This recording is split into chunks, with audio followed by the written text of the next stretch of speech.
Mwaramutse neza mukomere abakunzi b'Intare Official, muraho murakomeye, mugire impagarike n'ubugingo kandi mugire Imana n'amafaranga. Ndaje rero ni Clever Bemba nkuko munyumva kugira ngo mbagezeho update amakuru yaramutse muri iki gitondo. Ni amakuru ashingiye ku bijyanye n'imirwano, amakuru yo hirya no hino muri Repubulika Iharanira Demokarasi ya Kongo, hirya no hino uko byitwaye. Ndaje kugira ngo nyabagezeho mu buryo bwuzuye, mu buryo bw'umwimerere, amakuru mutasanga ahandi buretse ahangaha ku Intare Official. Aho muherereye muraho. Abadventiste umunsi wa karindwi mbifurije kugira isabato nziza. Abagiye mu byumba by'amasengesho namwe mbifurije kubona Imana, mubone Imana. Abagiye gusenga ahandi hagiye hatandukanye namwe mbifurije kugubwa neza.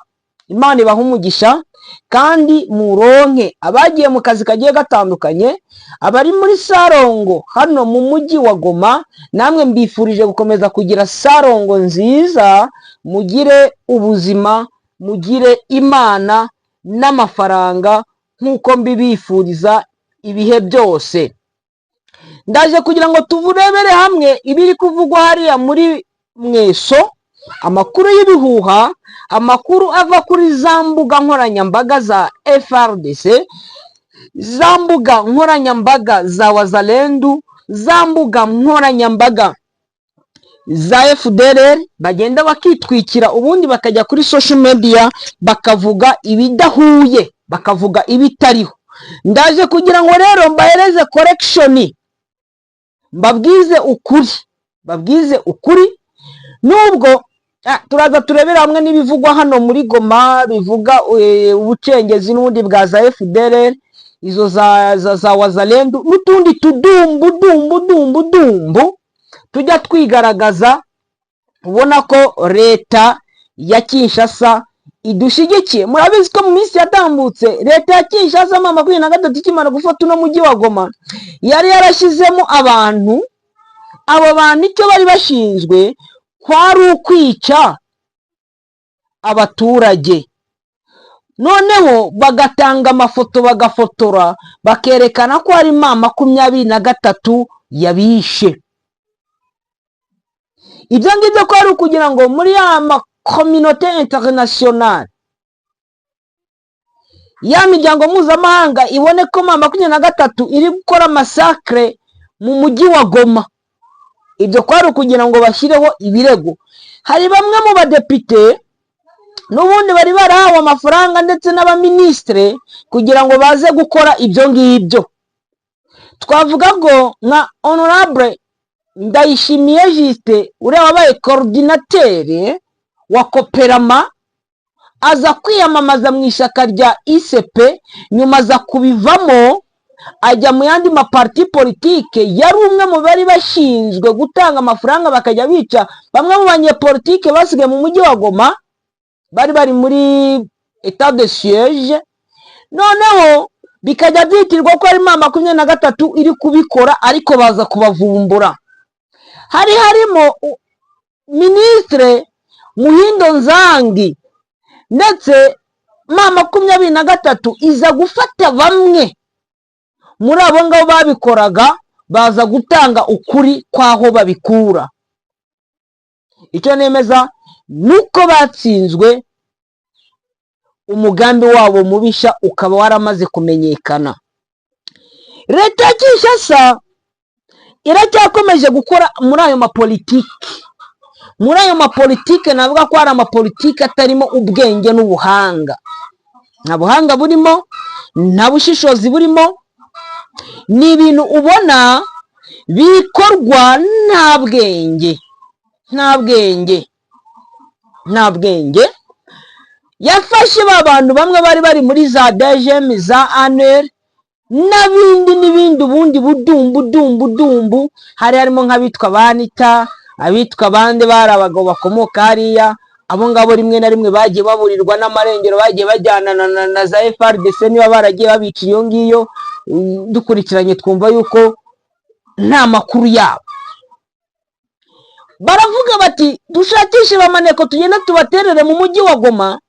Nitumara kubaterera mu mujyi wa Goma bazagenda baneka ku buryo umujyi wa Goma ushobora kuzingirirwa na aduyi bano ubona muri pariki ya Virunga, ariko barashyize inetsi mu mujyi wa Goma. Ziriya netsi rero zishobora kuba ziri mu mujyi wa Goma.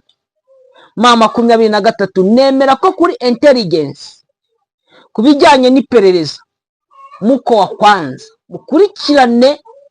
mukurikirane rwose, yaba mu badandaza amagara, yaba mu bakarani, yaba mu bamotari, yaba mu bashoferi, yaba mu bacuruzi n'abandi benshi ubona ko bashobora kuba bari kunekera guverinoma ya Kinshasa, ku buryo bashobora gutangira gukora bwa butero bw'ubwiyahuzi muri uno mujyi wa Goma.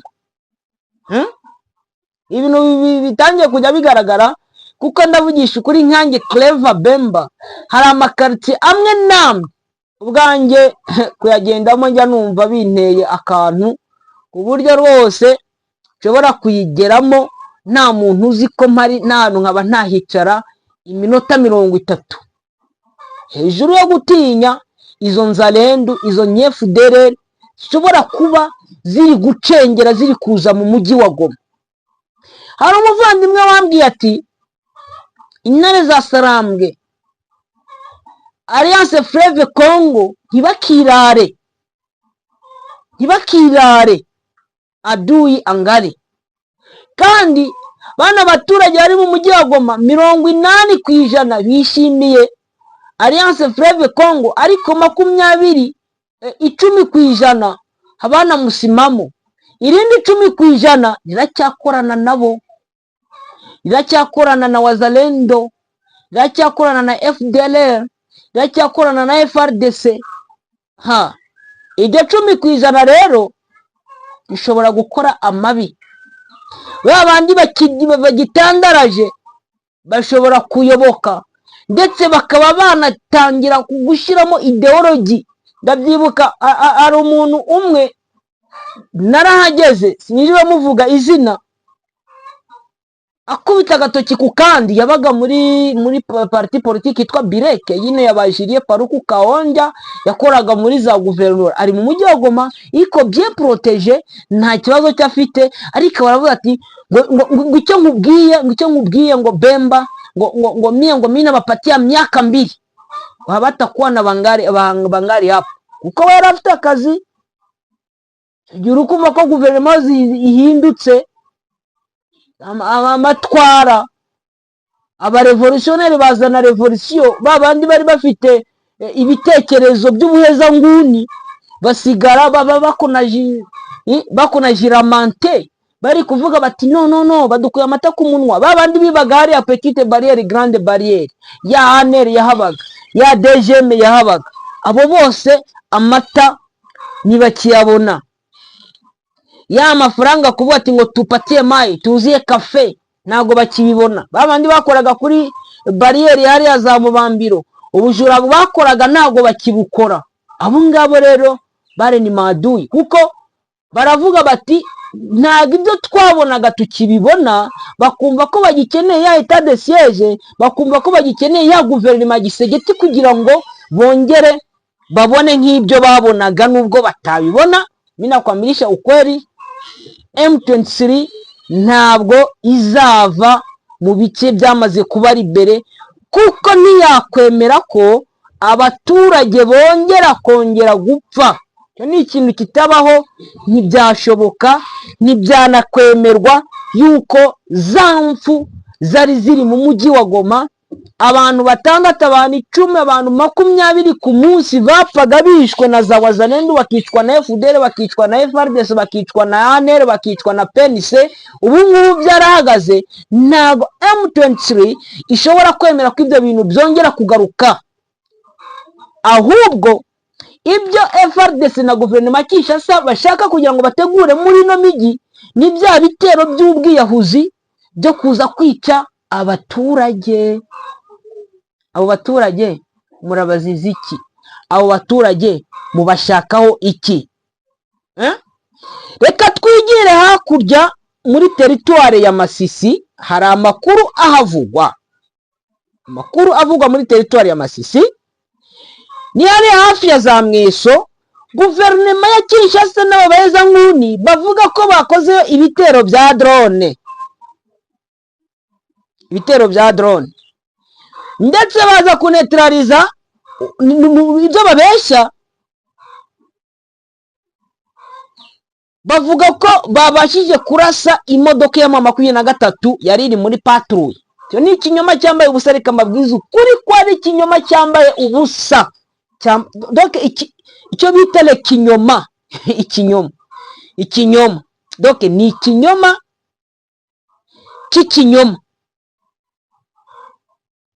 ni amakuru y'ikinyoma. Nongere mbabwire ko ari amakuru y'ikinyoma, nta kintu bigeze bakora, nta n'ikigeze kiba, nta drone ntayo, nibyo bavuga bya bindi byo gushaka kugira ngo donc bashushe imitwe y'abaturage.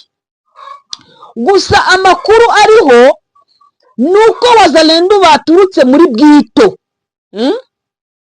Wazalendo baturutse muri Bwito, bamaze guturuka muri Bwito baza hafi ya za Mweso, hakurya ariko muri Bwito n'ubundi, donc baturutse hagati muri Bwito baza hafi ya za Mweso, bararasa.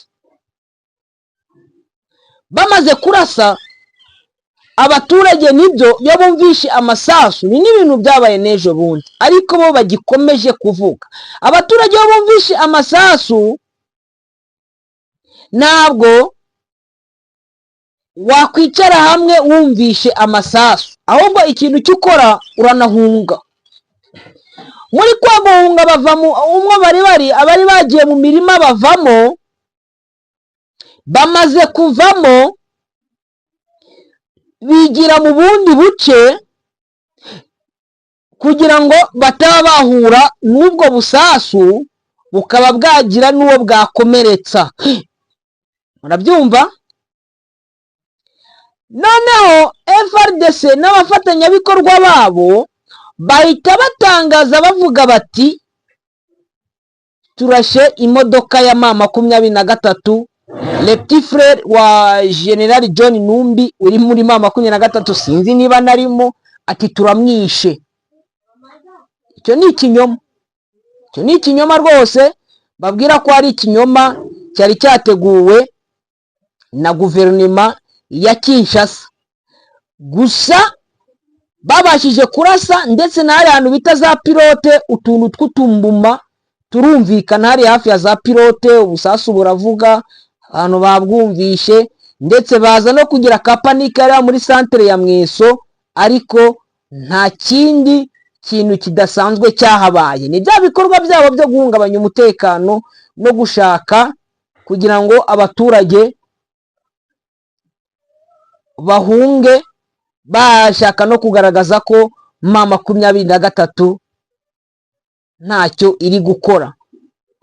Ariko icyo nababwira cyo nuko nta kibazo na kimwe gihari, ko ibintu bimeze neza ku ruhande rwo M23 irimo. Reka twigire hariya muri za Nyamaboko, ariko ndabona message n'umuvandimwe yanyaherereje abimbwira, kandebe ino message ndayibura. Ubona message azakivuye na za Bweru, naho ko hari uturwano twahabere, ariko intare za Sarambwe zibasha kunetraliza, Inyatura n'Interahamwe hari za Mutaberwa na za Kananira. Intare za Sarambwe zaba neutralije, donc zaba maîtrise neza, zibasubiza inyuma, ndetse ari n'abahasize ubuzima ni za Bweru. Uretse ko bari bashaka no kuhakora pillage, ariko intare za Sarambwe zahakoze agashya, zabasubije inyuma. Ubu imbaraga zabo ziragenda zishira. Ino message ndayibuze message abari nyinshi baba bampereza amakuru uko byitwaye,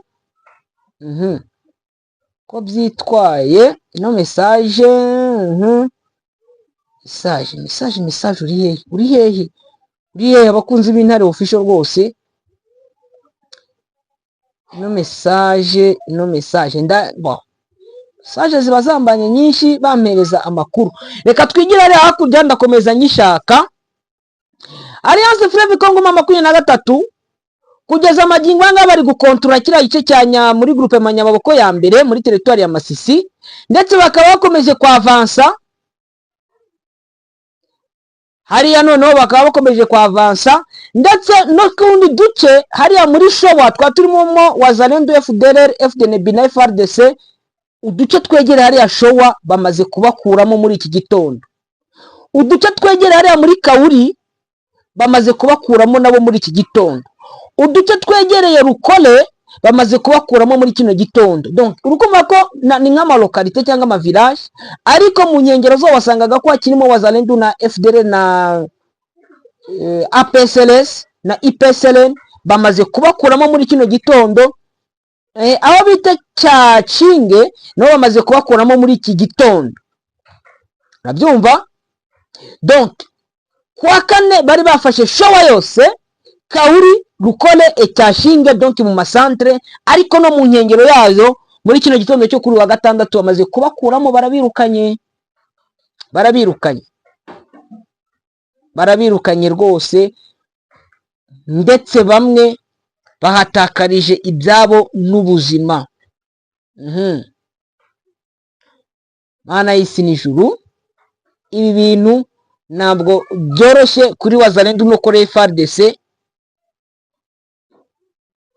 ntabwo biboroheye rwose, ubona yuko ari ibintu bitoroshye. Anga Lerion de Sarambwe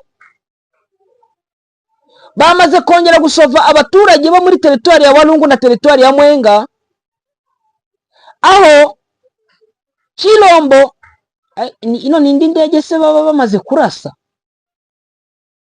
indi drone baba bamaze kurasa. Indege se ntabwo ari indege ejo bundi, ese abarashindi kwaba bazimazira. Hano makuru ndamanza nyacokomboreho nyamenye neza koko niba hari indi drone n'ubundi bahanuye yarije hariya za hafi ya Zanzibar n'ahantu bita Magobo, baba baharasiye indi ndege. Ndaza mbikurikirane menye koko hariya Magobo baharasiye indi drone. Ndaza mbikurikirane, amakuru ndi kubona hano ari kuvuga ko barashe indi ndege saa 10:57, saa 10 hafi saa 10, dufate saa 11 barashe indi drone ya CH4.